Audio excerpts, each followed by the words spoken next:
Good morning, my dear brothers and sisters. We celebrate today the solemnity of the most holy body and blood of Christ.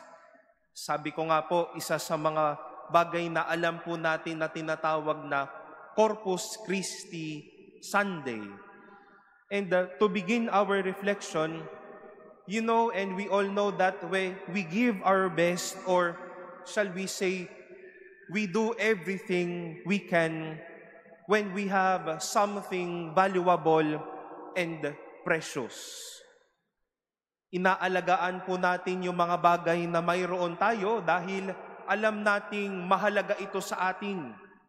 Binigay ito sa atin ng isang mahalaga o mahal natin sa buhay. Pinag-ipunan, pinagtrabahuan, o kaya bibihira lang itong bagay na ito, kaya aalagaan natin ito. We eat well, we exercise because we believe health is wealth. We clean and manage our houses because we know this house is a precious one.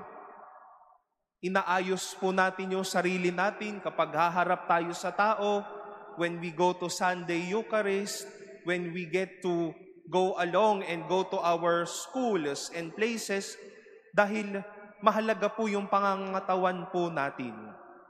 And to many experiences that we can say that we do care and love everything we have because it's valuable and precious.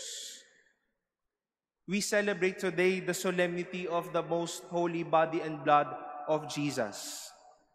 At alam niyo po, pwede namang wala na po itong linggong ito dahil pinagdiriwang naman po natin ito kahit papaano noong Huwebes Santo.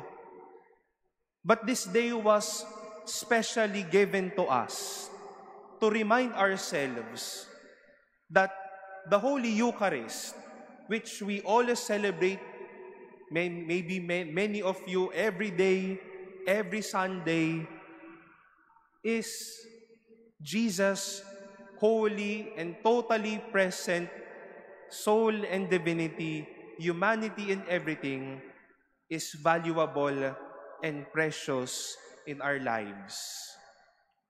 Kaya nga, iniingatan, sinasamba, hindi binabastos, hindi lang sinasabi nating minamaliit o simple lamang ang bagay na ito. Dahil mahalaga, mayaman at katangi-tangi si Jesus sa ating banal na Eucharistia. At mas mahalaga din si Jesus sa buhay po natin. And our readings today would simply fit and remind us of this truth, how the Lord may be seen again as something valuable and rich in us. Napakinggan po natin ang mga kwento ng mga tao na hindi lang binasta-basta ang presensya o ang biyaya ng Diyos sa kanilang buhay. We've heard how Moses and the Israelites gave their respect, gave their reverence to the Word of God and to the blood sprinkled upon them. And likewise, the letter to the Hebrews regarded so much that this blood of the Lord is not just something but for us to be saved. And in the same way, we heard how Jesus himself wanted to celebrate the Passover, hindi lang sa kung saang mga bagay, but Saint Mark gave a beautiful description, a furnished and prepared upper room. And by knowing that more than a meal, this Eucharist shall remain, shall stay as His presence for all of us. Ibinibigay po natin lagi ang lahat dahil mahalaga at katangi-tangi ito sa atin. At alam niyo po, nakakalungkot. Madami pong nagiging mindset ngayon na sinasabi, misa lang naman yan. Ostia lang naman yan, Father. Why waste my time going there and receiving it otherwise? Why go there anyway? Or some may lose that vision or sense of value and reverence to the body and blood of Christ. Yung iba binabastos. Alam niyo po, nakikita niyo po ito sa social media. Dinodrawingan. Inuuwi ng basta-basta. Bato-bato sa langit, baka may iba ginagawa ito, pinapakain sa mga alagang hayop. Sense of not anymore claiming or valuing the presence of God in what we receive. My dear brothers and sisters, what we are to receive later in the form of bread is Jesus Himself. At sana mahalaga pa si Jesus sa buhay natin. Sana ibinibigay pa natin ang lahat dahil si Jesus yung tinatanggap natin. And how many of us, whenever we are to queue for communion, we are to receive Holy Communion, kapag nasa mga kamay o nasa mga dila na po natin yung ostia, masasabi natin, hindi lang wafer ang tinatanggap ko, hindi lang ostia ang tinatanggap ko, I am receiving Jesus Himself. God is what I receive. Minsan, nakikita din po natin nito how we receive Holy Communion. Unahin po muna natin yung puso natin. If we know that something is valuable is coming to us, then we prepare for it wholeheartedly. Nagkukumpisal po tayo. We make our contrition good and well when we celebrate the Mass. We prepare ourselves and give our attention to what we celebrate. At madalas, sabi ko nga po, nakikita din ito madalas, hindi ko sinasabi pong lagi, on how we receive it. May iba tinatanggap ang komunyon, itataas na lamang ang kamay, ayaw pang igawa. Ibubuka na lamang ang bibig, konti na lamang si Father, tulungan kang ibuka ang iyong mga bibig. What we are to receive is not just a piece of bread, but God's living presence in our lives. Isang mahalaga, isang katangi-tanging presensya ng Diyos at Diyos mismo na tinatanggap natin sa buhay po natin. A lot can receive Holy Communion just like what you are to receive later because they are already homebound. But you know that you are not only watching something, but celebrating as well a valuable celebration and presence of God. Balik po ulit ako sa sinabi ko mamaya. Ilan po kaya sa atin ang pagpipila pa lamang sa komunyon at mamayang tatanggapin ang banal na komunyon at sasabihin, Diyos ito, yung tinatanggap ko buhay na Diyos. And if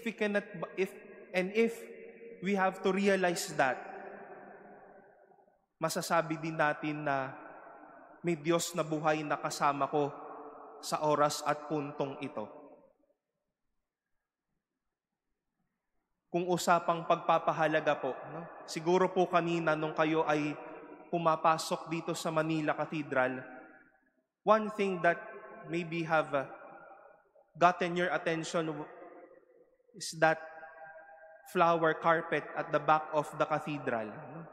Mamaya po pag uwi ninyo, you can take a look of that flower carpet. Huwag yun lang pong hihipan. Baka po ma-disfigure, no? Yari po kayo sa amin, no? Pinagpuyatan po yan ng mga volunteers, no? And they were specially made by the Tahilan students and volunteers and their elders yesterday.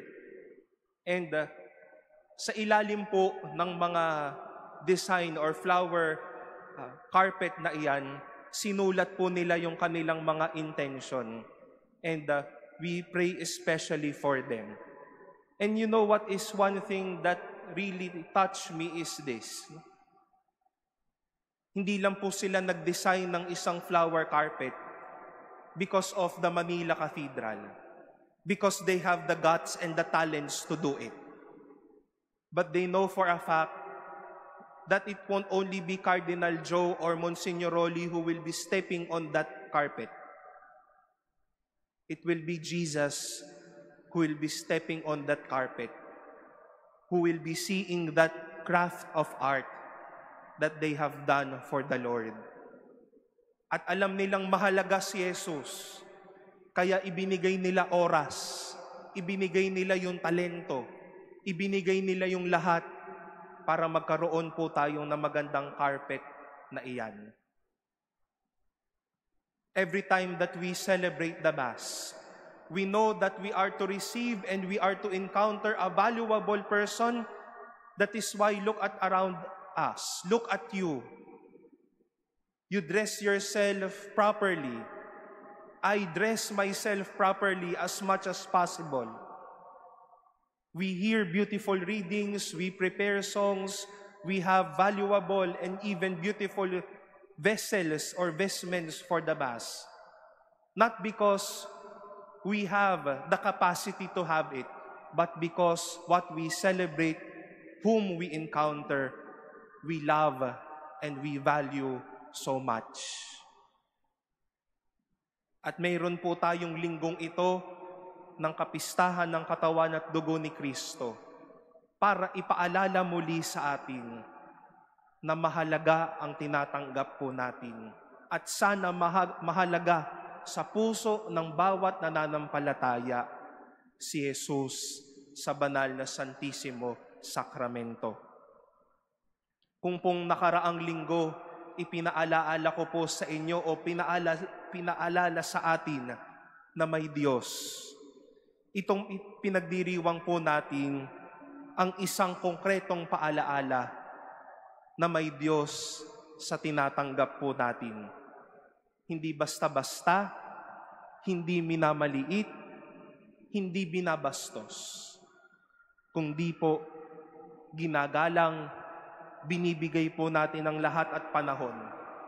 Minamahal natin at higit sa lahat, binubuhusan natin ng anuman ang mayroon tayo.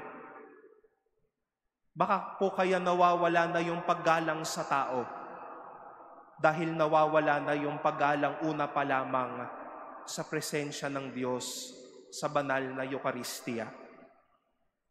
Diyos po ang tinatanggap natin. Kaya minamahal natin, inaalagaan natin, at pinapahalagahan natin.